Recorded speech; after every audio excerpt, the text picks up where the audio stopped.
Break के बाद आप सभी का स्वागत है सी न्यूज़ भारत में। नमस्कार, मैं हूं रत्ना। वक्त हो गया है उत्तर प्रदेश बुलेटिन का। शुरुआत करेंगे फर्रुखाबाद की खबर से, जहां वन विभाग की टीम ने विशालकाय अजगर का रेस्क्यू किया है। इसी के साथ बात करेंगे गोंडा की, जहां श्री मेहंदीपुर बालाजी परिवार गोंडा द्वारा अष्टम श्री बालाजी महोत्सव का आयोजन किया गया। ऐसी तमाम खबरों पर विस्तार से चर्चा करेंगे उत्तर प्रदेश बुलेटिन में। खबर फर्रुखाबाद से है, जहां वन विभाग की टीम ने विशालकाय अजगर का रेस्क्यू किया। कमालगंज ब्लॉक क्षेत्र में बाढ़ प्रभावित रहे क्षेत्र में निकला विशालकाय अजगर। बता दें, करीब 8 फीट लंबे अजगर के निकलने से ग्राम अदनापुर में हड़कंप मच गया। ग्रामीणों ने आनन फानन में वन विभाग के अधिकारियों को इसकी सूचना दी। क्षेत्रीय वन अधिकारी के निर्देश पर वन रेंजर टीम के साथ पहुंचे और अजगर का रेस्क्यू किया। जिला वन अधिकारी राजीव कुमार ने बताया कि सूचना पर तत्काल वन विभाग की टीम पहुंची थी। अजगर का सकुशल रेस्क्यू कर सुरक्षित स्थान पर छुड़वा दिया गया है। कमलागंज क्षेत्र का मामला बताया जा रहा है। सर, वन विभाग की टीम लगातार रेस्क्यू ऑपरेशन चलाती है। कमालगंज ब्लॉक से जो एक अजगर का रेस्क्यू किया गया है, सर क्या कुछ रहा है इसमें? देखिए, निरंतर जब ये बरसात का सीजन खत्म हो जाता है तो जो हमारे रेप्टाइल्स होते हैं, सेशप्स होते हैं, तो चाहे वो स्नेक्स हो या अन्य हो, तो वो बाहर आने की प्रवृत्ति होती है। तो मुख्यतः कमालगंज के अदमापुर गांव है, जहां पे एक विशाल अजगर की सूचना थी। तत्काल हमारे जो क्षेत्रीय वन अधिकारी हैं, उन्होंने अपनी टीम को भेजा और वहाँ लोगों की काफ़ी भीड़ इकट्ठी हो गई थी, तो तत्काल उसको हमने रेस्क्यू करा के उसको सुरक्षित प्राकृतिक वास में छुड़वा दिया। फर्रुखाबाद से सी न्यूज़ संवाददाता आदेश की रिपोर्ट। गोंडा में श्री मेहंदीपुर बालाजी परिवार द्वारा अष्टम श्री बालाजी महोत्सव के अंतर्गत आयोजित दिव्य संगीत में श्री राम कथा का आयोजन श्री नूरामल मंदिर प्रांगण स्टेशन रोड पर संपन्न हुआ, जिसमें अंतिम दिन दिव्य संगीत में हनुमंत पूजन और वैदिक मंत्रोच्चारण के साथ हवन पूर्णाहुति की गई। कथा का संचालन परम पूज्य पीठाधीश्वर संत श्री रविशंकर महाराज के देखरेख में हुआ, जिसमें सुंदरकांड, राम रावण युद्ध और भगवान राम के राजाभिषेक का वर्णन किया गया और श्री बालाजी का जन्मोत्सव भी छोटे बालक गर्वित रस्तोगी के रूप में दिखाया गया। कार्यक्रम में श्री मेहंदीपुर बालाजी धाम से आए गुरुवर अरविंद शर्मा ने मंच पर जाकर बालाजी को माला पहनाई, उनके चरण स्पर्श कर आशीर्वाद लिए और छोटे बालाजी के दर्शन कर भक्तों ने आशीर्वाद प्राप्त किया। इस अवसर पर शिवा पंडित राघव पंडित द्वारा ग्रुप द्वारा भजन संध्या का आयोजन किया गया।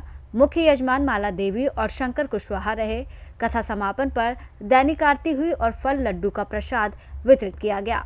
कार्यक्रम में कमेटी सदस्य सुनील रस्तोगी, अनुराग शर्मा, अनूप कुशवाहा सहित भारी संख्या में लोग मौजूद रहे। गोंडा से सी न्यूज़ संवाददाता राजेश कुमार जायसवाल की रिपोर्ट।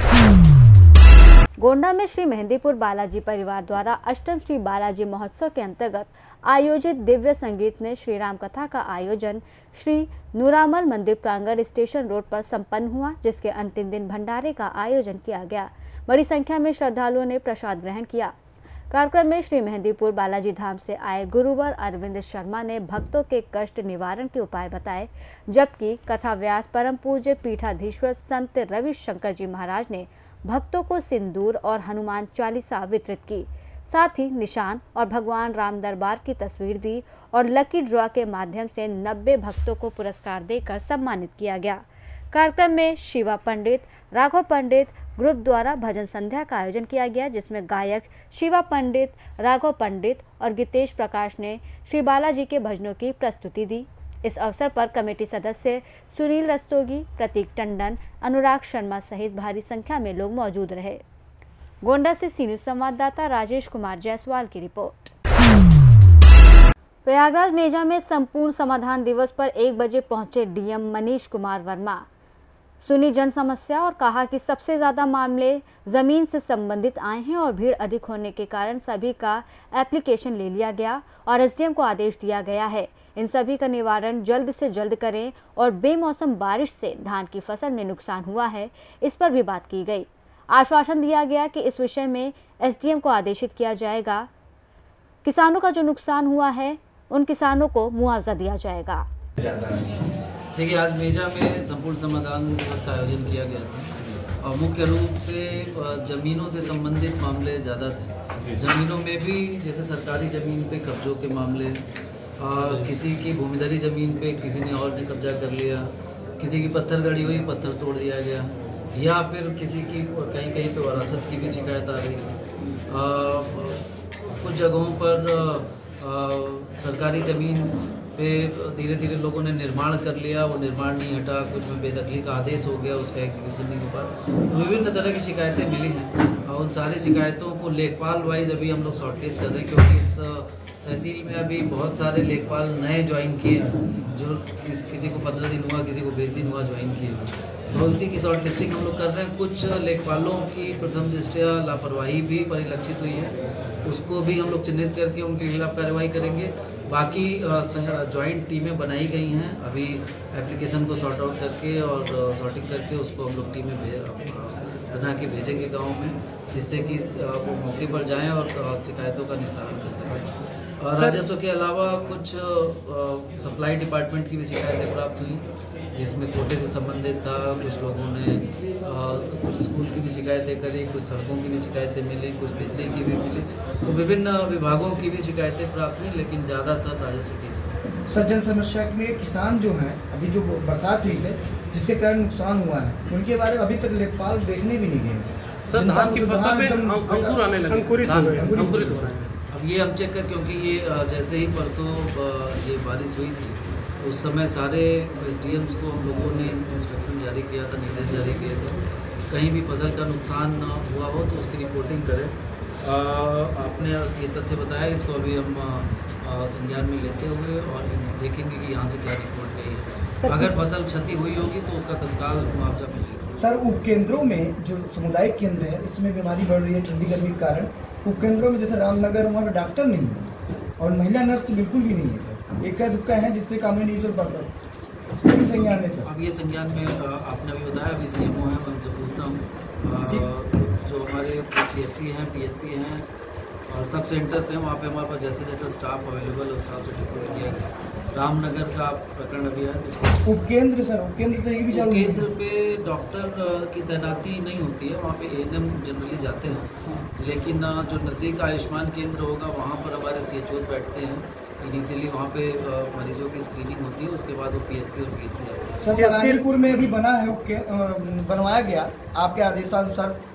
पप्पू गौतम ने शिकायत करी थी, ब्लॉक प्रमुख हैं, लेकिन वहाँ पे अभी तक कोई भी स्टाफ बैठा नहीं है। इसकी शिकायत बार बार की जाती है सर, लेकिन कोई सुनने वाला नहीं है। ये आप शिकायत हमें अभी आज संपूर्ण समाधान दिवस में सर भारी भीड़ देखने को मिली। ऐसा आज़ादी के बाद से पहली बार करीब भीड़ हुई जनता दर्शन में या समाधान दिवस में। क्या आपके जनपद के निस्तारण को देखते हुए ये भीड़ आई थी या मेजा में तो विशेष समस्या है? अब ये इसका एनालिसिस हम लोग भी करेंगे। शिकायतकर्ताओं का ज़्यादा आना ये तो बहुत अच्छी बात नहीं है, लेकिन जनपद स्तर पर आपका निस्तारण भी अच्छा है, तो क्या इस उद्देश्य से भी इतनी भीड़ हो सकता है जिलाधिकारी का समाधान दिवस था तो ग्रामीण क्षेत्र में कुछ ऐसे भूमिहीन लोग हैं जो तालाब पे बसे हुए हैं। अगर तालाब पर हटाया गया तो लोग कहाँ बसेंगे, उनके लिए कुछ व्यवस्था है? वो तो अल्टरनेट अरेंजमेंट किया जाएगा। सीएससी रामनगर में एचईओ की तैनाती है, लेकिन ड्यूटी पे नहीं आते हैं। लगभग 2 साल से वो, उनकी पत्नी जो है बीएसए हैं गाजीपुर में, उन्हीं के सेवा में कार्यरत तैनात रहते हैं, वो ड्यूटी नहीं आते। सीएससी रामनगर में एचईओ है, स्वास्थ्य शिक्षा अधिकारी हैं जी। सर, प्राणीपुर वाला जो है बना रखा है, लेकिन दवा रखी है, लेकिन डॉक्टर आज तक बैठे नहीं सर। प्रयागराज से सीनू संवाददाता बुद्ध सेन वर्मा की रिपोर्ट। सोनभद्र जिले के रॉबर्ट्सगंज शहर में बने ओवरब्रिज के नीचे धर्मशाला चौक पर खराब सड़कों को लेकर सपा कार्यकर्ताओं ने जमकर प्रदर्शन किया और जल्द ही सड़क ठीक करवाने की मांग की है। सपा कार्यकर्ताओं ने सोनभद्र के जनप्रतिनिधियों को काला चश्मा का पोस्टर लगाकर प्रतीकात्मक विरोध प्रदर्शन किया। बता दें कि जिला मुख्यालय रॉबर्ट्सगंज के वनांसी शक्तिनगर मुख्य मार्ग पूरी तरह गड्ढों में तब्दील है और इन्हीं गड्ढा युक्त सड़क को लेकर आज सपा कार्यकर्ताओं ने सड़क पर जमकर प्रदर्शन किया और सरकार के खिलाफ मोर्चा खोलते हुए नारेबाजी की। जिस प्रकार से आज आप लोग विरोध दर्ज करा रहे हैं, क्या है पूरा मामला और किस चीज़ को लेकर आप लोग विरोध दर्ज करा रहे हैं? देखिए, सोनभद्र में जंगल राज कायम है। आज गड्ढा युक्त सड़कें, जर्जर सड़कें, लेकिन यहाँ का जिला प्रशासन मौन है और इसी रास्ते से समाज कल्याण मंत्री और भाजपा के जनप्रतिनिधि जाते हैं, लेकिन मुदवाक कतौ कुछ नहीं। हम बताना चाहते हैं कि हम लोगों ने, समाजवादी पार्टी कार्यकर्ताओं ने कई बार ज्ञापन के माध्यम से जिला प्रशासन को, जनप्रतिनिधियों को अवगत कराया, लेकिन कोई बात नहीं है। और इस जर्जर सड़क पर बच्चे चोटिल हो रहे हैं, एम्बुलेंस से गर्भवती महिलाएं जाती हैं, वो भी हचकोले खाते हुए। लेकिन यहाँ का भाजपा जनप्रतिनिधि आंख पे काली पट्टी बांधकर सोए हुए हैं। इसलिए हम लोग यहाँ पे प्रदर्शन कर रहे हैं और ये भी बताना चाहते हैं, ये भारतीय जनता पार्टी के जनप्रतिनिधि अभी कुछ दिन पहले प्रदर्शनी पे बुलडोजर चलवाने का काम किया। हम तो पहली बार सुने हैं कि प्रदर्शनी पे बुलडोजर। लेकिन अगर यही भाजपा के जनप्रतिनिधि आला अधिकारियों को लेकर उपसा कंपनी पर, टोल प्लाजा पर, जर्जर सड़कों को लेकर वहां पर लेकर पहुंच जाते, बुलडोजर लेकर पहुंच जाते, तब हम लोग जानते कि ये भाजपा के जनप्रतिनिधि हैं। लगातार बच्चे चोटिल हो रहे हैं, लेकिन ये भारतीय जनता पार्टी के लोग आंख मूंदे हुए हैं। चाहे अभी बारिश का मौसम अभी बीता है और भाजपा सरकार में एक दावा किया गया था कि नहीं, गड्ढा मुक्त सड़कें जल्द से जल्द गड्ढा मुक्त सड़कें हो जाएंगी। प्रधानमंत्री ने, मुख्यमंत्री ने ये दावा किया। देखिए, प्रदेश की भाजपा सरकार ने दावा किया था और गड्ढा युक्त सड़कों को, जर्जर सड़कों को इन्होंने भरने के लिए कहा था कि हम लोग अरबों रुपए खर्च करेंगे। लेकिन हमको तो लगता है कि गड्ढा युक्त जो ये सड़क है उसके नाम पर अरबों रुपए का बंदर बाट हुआ है। यहाँ के जिला प्रशासन चाहे जनप्रतिनिधि सब पैसे को डकारे हैं, जनता से कोई मतलब नहीं है। लेकिन हम ये भी बताना चाहते हैं कि समाजवादी पार्टी के कार्यकर्ता एक हफ्ते के अंदर अगर रोड का सुधार नहीं हुआ तो समाजवादी पार्टी के कार्यकर्ता भारतीय जनता पार्टी के जनप्रतिनिधियों के घर पर पहुंचकर घेराव करने का काम करेगी। क्या मांग कर रहा है शासन से? लगातार समाजवादी पार्टी के कार्यकर्ताओं ने जिलाधिकारी को ज्ञापन दे के माध्यम से कई बार सड़कों को गड्ढा मुक्त कराने के लिए हम लोग कई बार ज्ञापन दिए, लेकिन ये जिला प्रशासन सुनने का नाम नहीं ले रहा है। आगामी 15 तारीख को मुख्यमंत्री योगी आदित्यनाथ का आगमन है। अगर ये सड़कें नहीं बनती हैं तो समाजवादी पार्टी योगी जी को भी ज्ञापन देने का काम करेगी, चाहे उसको जिला प्रशासन का ही जेल जाना ही न पड़े। सोनभद्र से सी न्यूज़ संवाददाता कुमधत चौधरी की रिपोर्ट। सुल्तानपुर में नाबालिग दलित लड़की से छेड़खानी का मामला पुलिस की लापरवाही और प्रशासनिक सुस्ती का प्रतीक बन गया है। घटना को 4 से 5 दिन बीत गए हैं, लेकिन अब तक ना तो मुकदमा दर्ज हुआ, ना ही आरोपी गंगाराम चौबे पर कोई ठोस कार्रवाई हुई। दलित परिवार का कहना है कि शिकायत दर्ज कराने के लिए वो लगातार थाने के चक्कर लगा रहे हैं, लेकिन हर बार उन्हें सिर्फ जांच चल रही है कहकर लौटा दिया जा रहा है।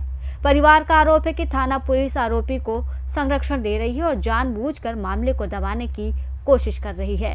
पीड़िता ने प्रशासन को चेतावनी देते हुए कहा कि अगर रास्ते में हमारे साथ कोई घटना हो जाती है तो इसकी पूरी जिम्मेदारी गंगाराम चौबे की होगी। परिवार ने प्रशासन को 48 घंटे का अल्टीमेटम दिया है। उन्होंने कहा कि अगर अब भी कार्रवाई नहीं हुई तो वो मुख्यमंत्री से इच्छा मृत्यु की अनुमति मांगेंगे।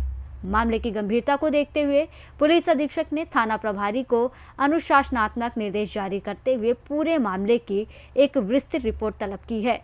ग्रामीणों और सामाजिक कार्यकर्ताओं ने उच्च स्तरीय जांच और आरोपी की तुरंत गिरफ्तारी की मांग की है ताकि पीड़िता को न्याय और सुरक्षा मिल सके।